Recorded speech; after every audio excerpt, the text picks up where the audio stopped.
reste de la visite, on va essayer de faire un exercice mental tous ensemble. C'est qu'on va essayer de séparer la machine et son outil. Vraiment, ça va nous faire gagner du temps pour la compréhension de tout. C'est qu'on a des machines, on a des outils.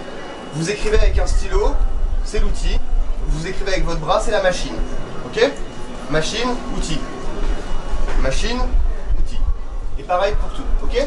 Donc on va commencer avec les imprimantes 3D. Alors déjà, qui parmi vous a déjà vu utiliser une imprimante 3D? Vu? Qui pourrait essayer de m'expliquer comment ça marche? Et je vous dis tout de suite, il n'y a pas de mauvaise réponse. Enfin si, il y en a plein, mais c'est pas grave. Au début, je crois on identifie la forme de la chose qu'on doit... Ouais. Je crois que ça va faire en utilisant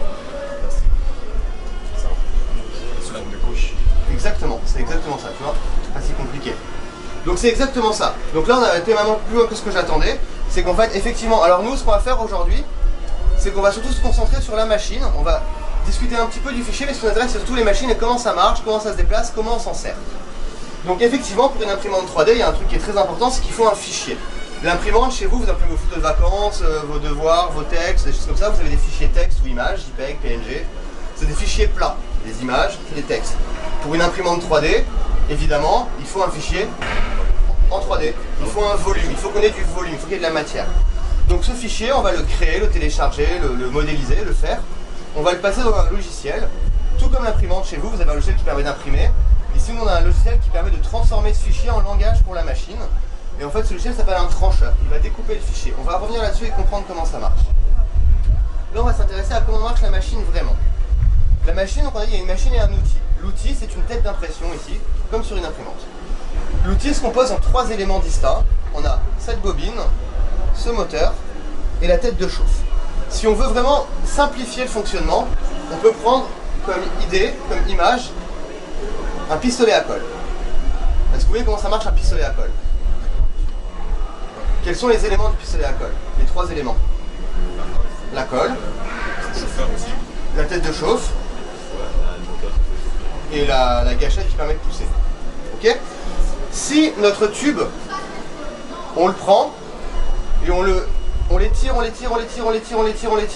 un axe, ça devient un fil. Donc notre tube de colle, il est là. Ok? Ça, c'est notre tube de colle qui a un filament. Okay, si un cylindre, on prend et on réduit son diamètre et on l'étire, on obtient du filament. La gâchette du pistolet à colle qu'on utilise pour pousser la colle, si vous avez déjà utilisé un pistolet à colle, vous avez les doigts humains, c'est magnifique, mais c'est pas hyper précis. On en met toujours un peu trop ou pas assez, c'est un peu compliqué. On a un moteur pas à pas ici. Donc c'est un moteur et à l'intérieur il y a un système d'engrenage qui attrape le fil et le pousse. Le moteur pas à pas, je vais vous en reparler plus tard, c'est un moteur qui est un peu particulier, c'est un moteur qui permet de gérer très précisément la quantité qu'on va pousser. Le fil est poussé dans le tube. Et il arrive sur la tête de chauffe. La tête de chauffe, c'est un bloc d'acier qui est chauffé à 210 degrés, comme sur un pistolet à colle.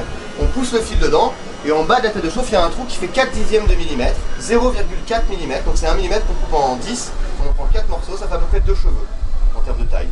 Voilà. On le pousse par ce petit trou, et vu qu'il est fondu, il est passé à l'état, non pas liquide, mais visqueux, il peut passer à travers le trou, il passe à travers ce trou, on le dépose comme un glaçage, et on le refroidit. Ok? C'est une technologie qui repose sur le fait qu'on peut ramollir et resolidifier en chauffant. Et ce qui se passe, c'est qu'il va déposer ses couches. Vous pouvez prendre des trucs pour regarder. Je vais vous enlever les escaliers. Donc là, je nettoie la pièce visuelle, elle vient de sortir de la machine. Je nettoierai mieux plus tard. Vous pouvez la regarder et avec votre ongle, ou même avec vos yeux, vous pouvez voir toutes ces couches. Il y en a plusieurs, vous pouvez voir l'intérieur aussi. Voilà. Et donc en fait, comment ça marche? En fait, l'imprimante 3D, c'est extrêmement prétentieux comme terme. Parce qu'une imprimante 3D n'imprime pas réellement en 3D. Ce qu'elle fait, c'est qu'elle imprime en 2 dimensions, mais plein de fois les unes sur les autres.